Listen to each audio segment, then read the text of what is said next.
Nobody out. And I bet you it's the same way in the prisons in Missouri too. They're on lockdown. I mean, they may be able to come out in the day rooms or anything, but they're not going outside today. I can guarantee you. Even if one person wants to go out, they ain't gonna do it.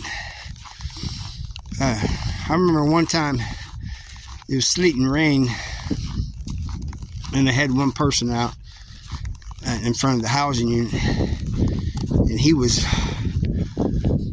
walking back and forth, and they finally told him, "Man, come on in, man. We just ain't standing out here just for you."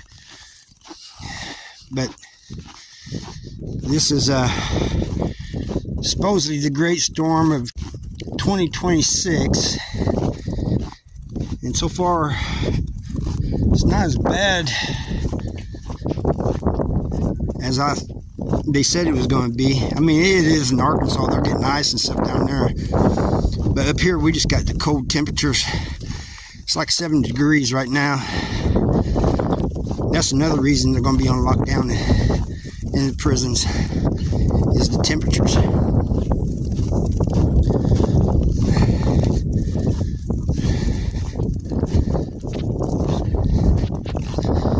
But this is it. I figured I'd film a little bit of this. Just got in from outside. It's cold. It's 7 degrees outside, but I wanted to film a little bit of it. But these storms like this remind me of times in prison. When I first got to prison, they would let you out no matter what the weather was, like at Missouri State Penitentiary.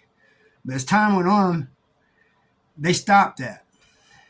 And Potosi's real strict on it. They won't let, if there's snow on the ground, they definitely ain't letting anybody out, because they said one time a guy put a sheet over him when there was snow on and tried to make it to the fence. I don't know what he's going to do because it's electrified.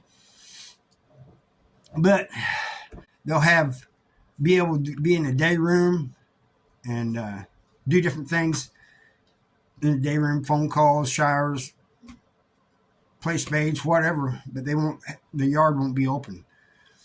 But so I know it's not open now, unless they've changed, and I doubt if they have. If anything, they've probably gotten worse about the lockdown. They might not even be getting out in the wing. Afraid prisons are just getting crazy nowadays.